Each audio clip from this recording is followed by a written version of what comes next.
ካብዝ ሓለፈ መሊሱ ደማ ዮሐንስ ናይ እግዚአብሔር ኣብ ፈቓዱ እንታይ ምዃኑ እንትነግረና ዮሐንስ ምዕራፍ 39 ፈቐደ 40 ካብቶም ኩሎም ንሱ ዝሃበኒ ፍታት ሓርወይቲ መዓልቲ ከተንስኦ እየ እምበር ሓደ እኳ ኣይጠፍን እዩ። እዙይ ደማ ፈቓድ እቱይ ዝለኣኸኒ ኣቦ እዩ ኢሉ ኩሉ ንወልዱ ርእዩ ውኡኡ ዝኣምን ናይ ዘለዓለም ሕይወት ክረክብ ኣነ እውን ፍታት ሓርወይቲ መዓልቲ ከተንስኦ እየ። እዙይ ፈቓድ ኣቦይ እዩ። ሰላም ኣምላኽ ይብዛሕልኩም። ናይ ቅሳነት ዩቲዩብ ቻናል ተኸታተልቲ ከመይ ትቕንዩ? ኣነ እግዚአብሔር ይመስገን ጽቡቕ ኣለኹ እምበር ብዝሓለፈ ብዝቐጽል ካልኣይ ክፋል ሒዘ ቀሪበ ኣለኹ። በስመ አብ ወወልድ ወመንፈስ ቅዱስ አሐዱ አምላክ አሜን።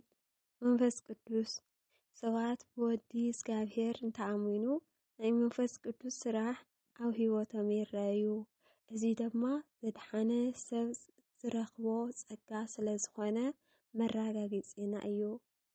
ናይ ተስፋና መረጋገፂ ናይ ርስትና ዕርቡን እግዚአብሔር መንፈስ ቅዱስ እዩ።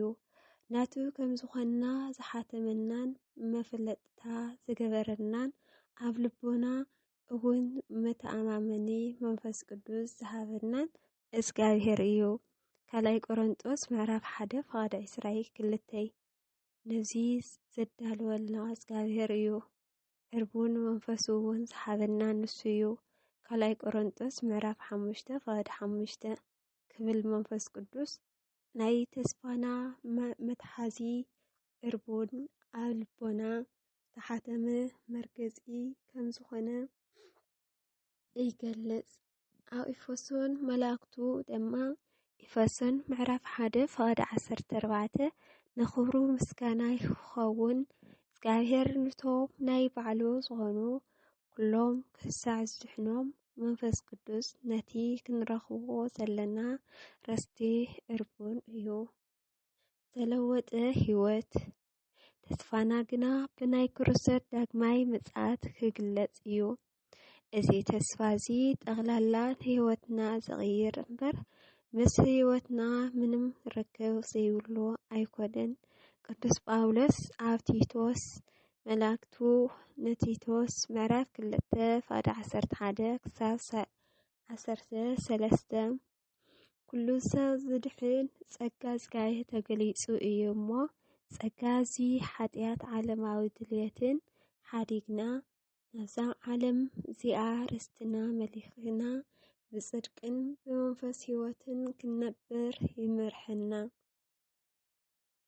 ዝተለወጠ ህይወት ማለት ቅድሚ ምእማኑ ዝነበሮ ህይወት ተሪፉ ሓድሽ ህይወት ምሓዝ ማለት እዩ።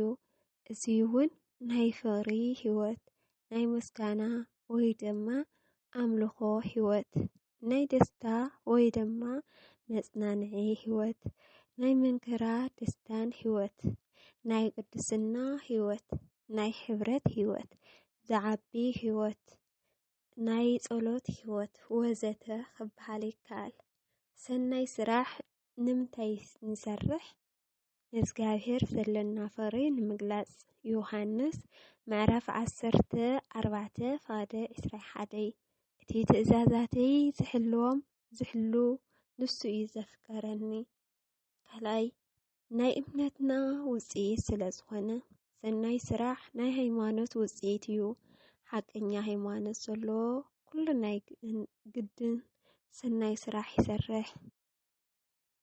ናይ ኢትዮጵያ ኦርቶዶክስ እምነት ንእምነትና ስርዓት ኣምልኾና